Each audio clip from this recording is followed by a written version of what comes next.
have been running for a while or are new to running, as a runner, you will eventually probably hear these myths that I'm about to share with you. Here are 11 running myths exposed. The first myth is running is bad for your knees. I am sure that you have probably heard this myth before. This myth really frustrates me, and unfortunately I've heard it way too many times.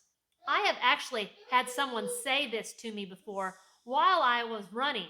So I was out on a country long run, minding my own business, and a lady yelled out loud to me, "Honey, I am so afraid that you are going to ruin your knees." Ugh. How annoyed I was with this comment. I've done a little bit of research on if running really is bad for your knees. I read many research-based running articles to see if this myth was actually true. So for my conclusions of what I read, so regular running strengthens your joints and protects against osteoarthritis later on in life. So it is definitely better to be active and take care of yourself. So if you are sedentary or an inactive person, it is actually riskier to your health. The next myth that I'm going to expose is that I am too old to run. This is not a truthful statement.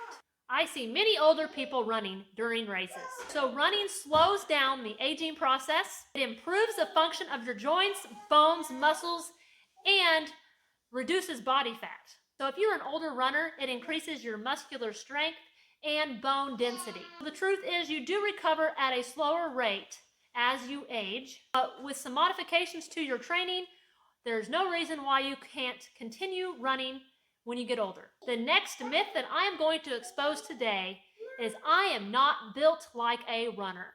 So I have heard many people say, I am just not built to run. I'm just heavier. I'm a bigger boned individual, and I'm just not a very efficient runner.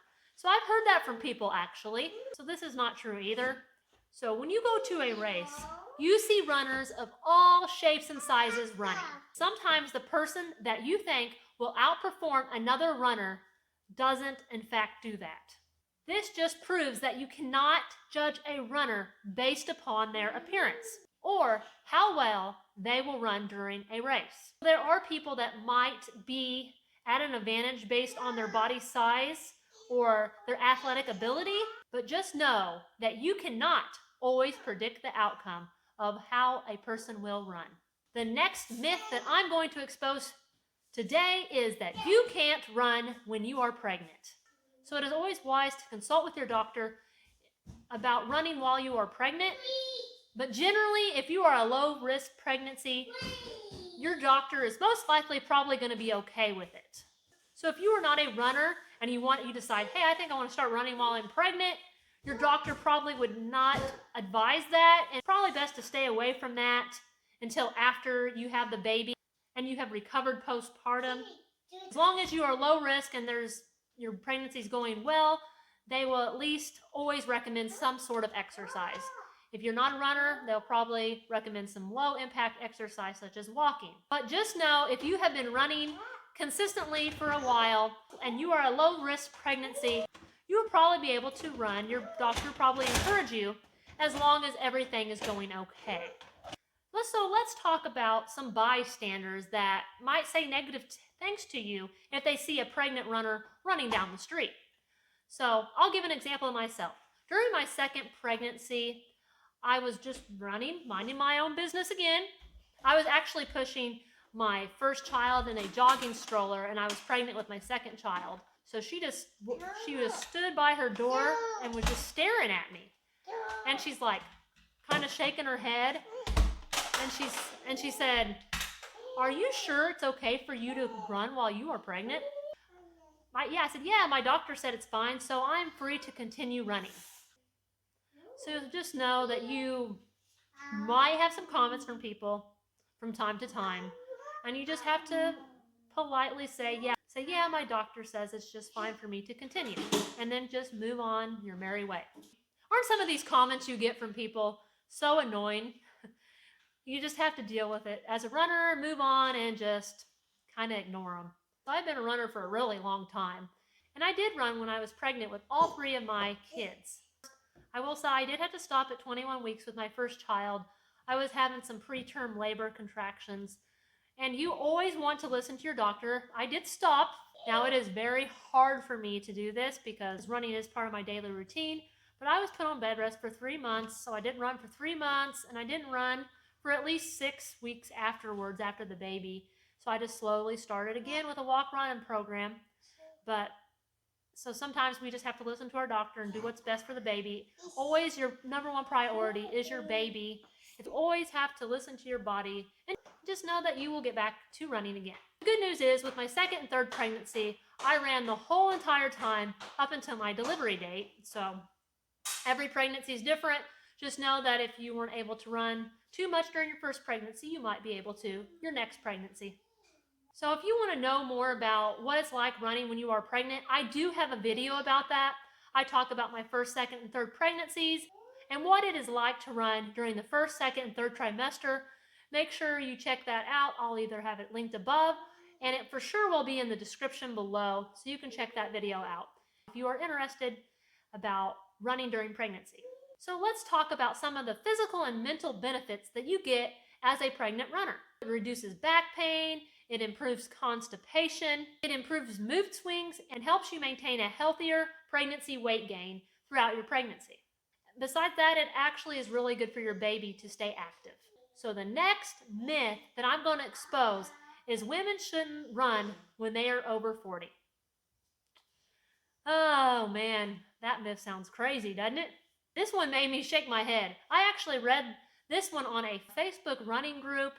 This woman was talking about her coworker told her that she shouldn't be running because she's over the age of 40 and that she needs to just walk.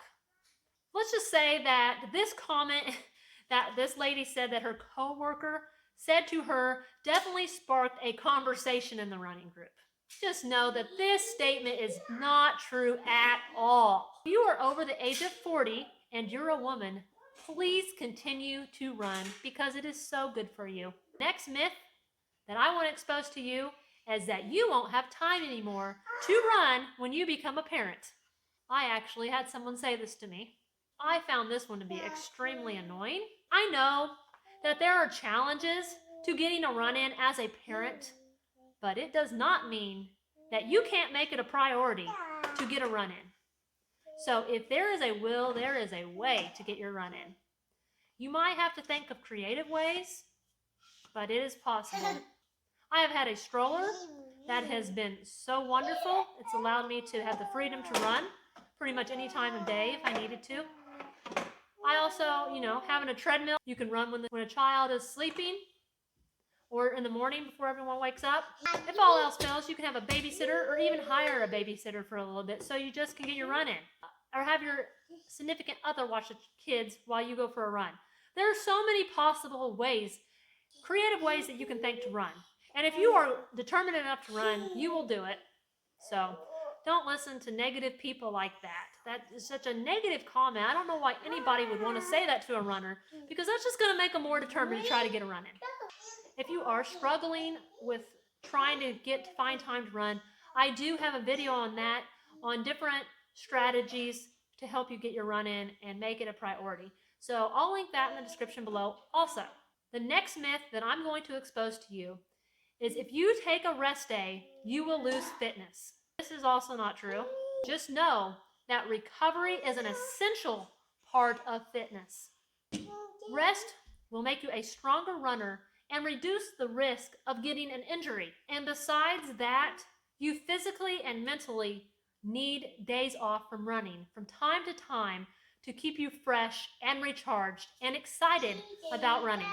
The next myth I'm going to expose to you is that you don't need to run slow.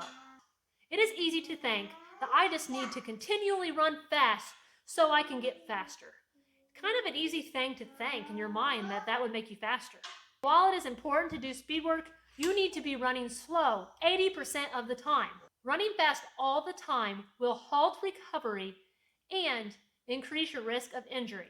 Make sure you check out my video in the description below about why it's essential to run slow to get faster.